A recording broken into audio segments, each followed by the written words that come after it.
out to help at the last minute. I texted you like 12 hours ago because someone else wasn't able to make it who was going to help. I'm excited to do it. Yeah, I am too.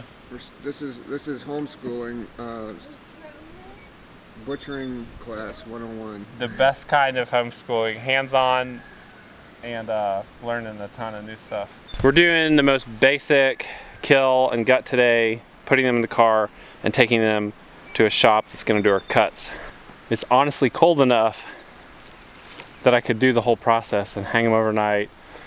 But we've got it lined up to take them to a shop. We're taking them to a new shop, and so we're just going to go ahead with that plan. Okay, these are my tools for the kill itself. It's a 410 shotgun, and I've actually never shot a pig with a 410 shotgun. I've always used a 22, and then just a knife to stick it with. We have to bring these pigs 75 yards. I'm going to try to roll them on a hand truck. It's a pretty big challenge, but I can't get my vehicle through here. Anyway, I'm just actually using, these are actually shot shells.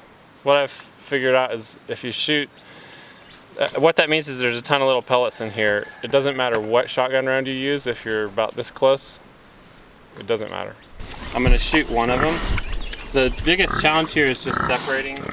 When I shoot the pig, he's going to go down and he's going to wiggle a lot. And the reason that an animal wiggles a lot after you shoot it is because all the muscles are just spasming. But when you shoot a pig, I'm going to shoot it right in the head, it turns their brain off. So he's not feeling any of that. Okay, but I'm just warning you that he's going to wiggle a lot. Let's do this.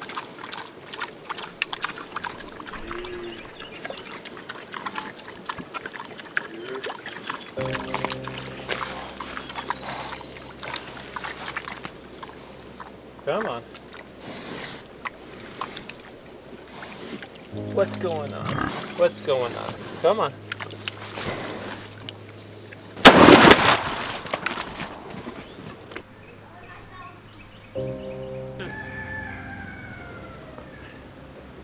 It's just better that way. Okay, pig's dead and still now. We were waiting for it to get still.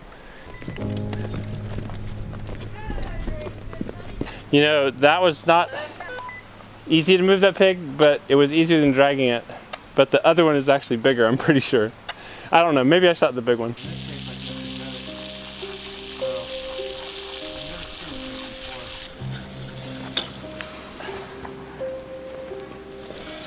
Because we're pulling late.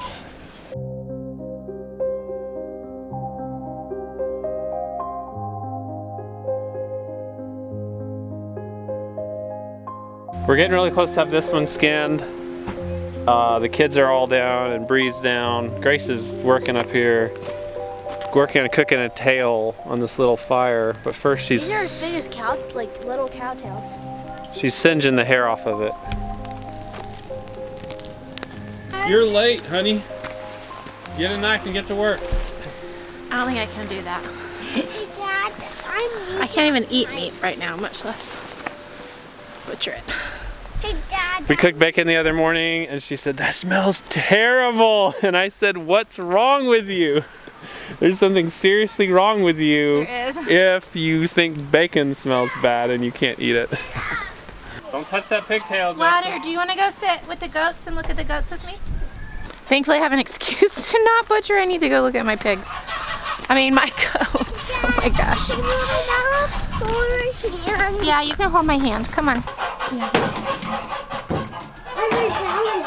You guys are so sweet. You know, the only goat I haven't won over is Moonlight. But Monica and Sweetie and Norma Jean love me. These are our goats. What'd you say? These are our goats and they don't bite us because they are sweet. They don't bite us because they're sweet, that's right. They do nibble a little. But this guy has a teeth. And these guys are big. Everything looks the same with the goats, so nothing imminently happening in there. I think I've sinned Because you're skinning a pig. because I'm skinning a pig. I really wish I wasn't. Once again though, I'm just falling into the pragmatic approach. And even though last time we did the whole process, we did everything, where we made sausage and we did all the cuts and stuff, even though we didn't know what we were doing, that was such an amazing experience. I'm just hungry for that to happen again. It'll probably honestly be the next time we kill hogs. It's just too much right now. Gotta get her done, We're honey. getting it done. We're putting meat in the freezer. It feels good, but it's just, this isn't how I want to be doing it. I think it's actually a really good lesson in homesteading and in life. It's like you don't always have to do things the absolute best practice, because you can't always. And that doesn't make it like, that doesn't make you some kind of failure or weakling or lazy. It just means like, hey, it's actually more practical to go ahead and get this job done than to keep feeding these pigs and wasting money when they're not really gonna add any more value, unless they were gonna be breeders, which they're not, because they are cut males. And we just need to get this job done. I'm really pleased. We found a new butcher shop. It's pretty far away, but I'm super excited because they do a lot more cuts. I think we probably would have held out and done it ourselves if we hadn't found this butcher shop. Because they do sausage how we like, they do links, they do things that no other butcher we've ever found does.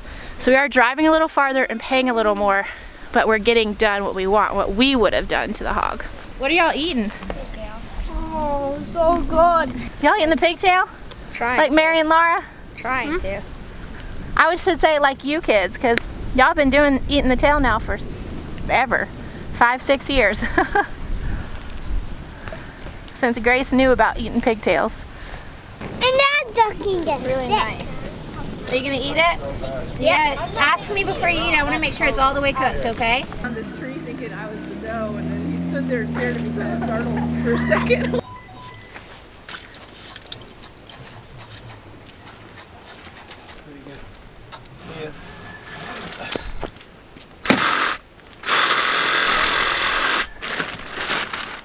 We're having a little coffee break and cinnamon roll break. My sister brought homemade cinnamon rolls, which are gone. Sorry, we didn't save you any. He's gonna run around for a minute here. Come on. Going farther and farther away.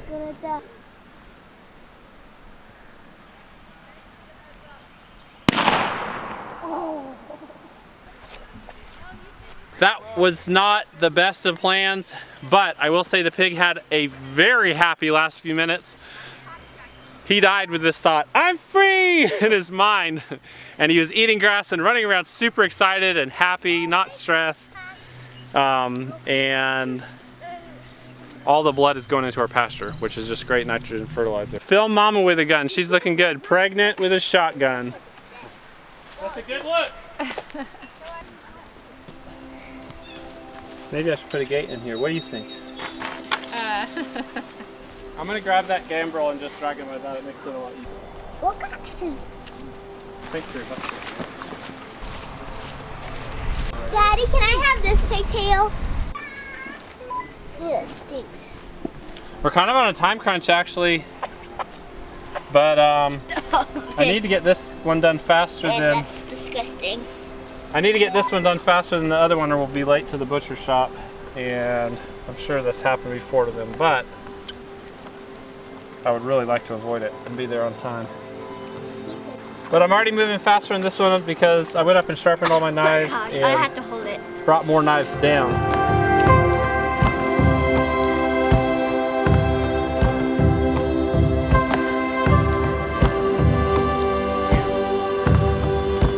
Well, yes, sir.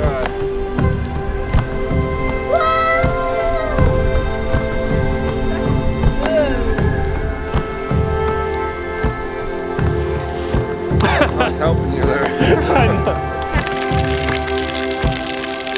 Daddy, blow.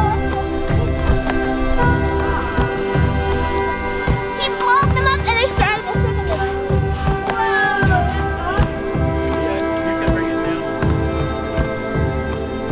It was a beautiful drive as we went down to drop the pigs off. We dropped down a few thousand feet of elevation to a lower county, and spring down here has sprung. All right, we dropped the pigs off. When I was doing the cut sheet, I was telling her how if it was up to you and me, we'd get spicy sausage and chorizo. And she gave us a pack of chorizo. No way! I thought that was really sweet. We dropped the pigs off. Crazy difference in weight. I knew it would be quite a bit. I didn't know how big a difference. One of them was just more competitive for feed, shoved the other one out of the way. Even when I'd feed them separately, he'd eat faster and shove the other one out of the way. That was how they were from the beginning. There was a much bigger one and a much smaller one. Not when we got them though. Watch out for these ants, buddy. Yeah, remember? Oh. They will bite you too, okay? Why? That's just what they do. Don't hurt, sir. Get those Here, off. get your finger out. They'll bite you. Ants bite. Move back. Hanging weight, 154 and 207. Crazy. Crazy difference. But I'm happy with the 207. That's a great hanging weight, I think. The 154, that's terrible hanging weight. But it's fine. It doesn't matter. It's all meat. It'd be nice to have that 50 more pounds though. Yeah, it would. It's been beautiful driving down here. Bree just kept saying over and over and over. It's so beautiful, and it is really pretty down here. The reason I keep saying that though is because we're at such a lower elevation that spring has already come here. Not in full force, but a lot of the trees are leafed out. The grass is high. It's just like a soothing balm to my very soul. It's about 2 weeks ahead, maybe 3 weeks ahead. Probably 2 weeks. Yeah, Arthur says 2 or 3 weeks ahead. So, I always love dropping down out of the mountains this time of year because it gives me something to look forward to.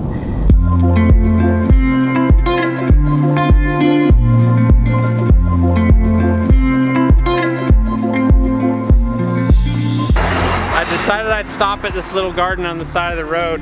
I actually really like this, and I've never seen it down here. I'm not down here a lot, but it's between a really, honestly, ugly strip right here, and a few restaurants, and then there's creek is right down here. And so it's just packed in here. You couldn't really fit a business in this space. And look, they've got this cool little garden here. It's just the only nice thing about this strip of road here. It doesn't look like they've really been in here at all this spring, but because of the little climate difference, which we talked about earlier with the spring being earlier here, everything looks great. Look at this kale.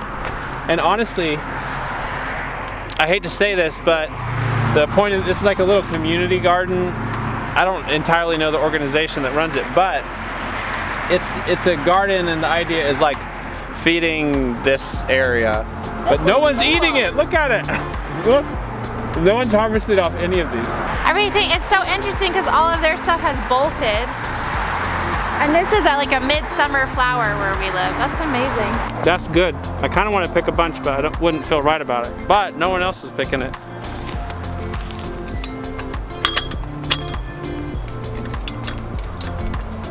Don't touch that, buddy.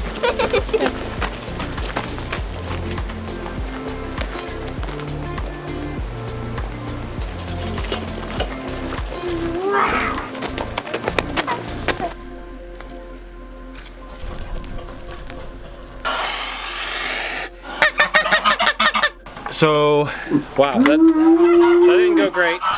Mama cow's udder was really tight. We're weaning the calves right now.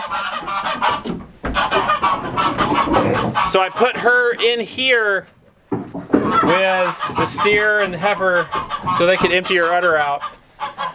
I first let the steer out and it did not go well. The bull was suddenly, I guess, jealous. You know, he's used to being out here with the cow, and he went after that steer like I've never seen. Not pretty. The steer ran into me twice. The bull wasn't coming for me, but the steer crashed into me twice, trying to get away from the bull. Not cool. So I kind of got out of there, put the bull in a stall, and then put her in there with them. It was probably one of the most rough situations with the cow I've been in. I mean, the bull didn't hurt any of the other cows, but I got like smashed, hit twice. That steer, he was just panicked, running. I mean, it wasn't really that bad, but it was a little bit hairy for a minute. It's Good Friday, This is our yearly Good Friday and Easter routine ritual. We are putting Jesus in the tomb. Angel doesn't go up till Sunday. Well, she's going to be hiding in the garden waiting. Okay? Where is he? Just all right. Bridie does the tomb. The rock. I'm not doing these Wilder. rocks. Wilder, you do a Roman soldier in front of the rock.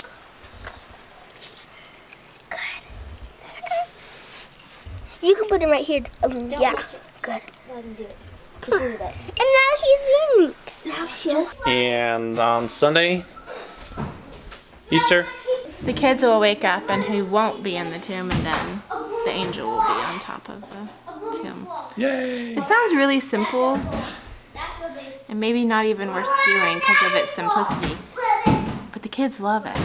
And it really helps us as a family just have these special traditions that they're traditions, but they bring home to our hearts, to our children's hearts, the truth of the gospel and Jesus' death, but even more awesome, or at least I love thinking about his resurrection.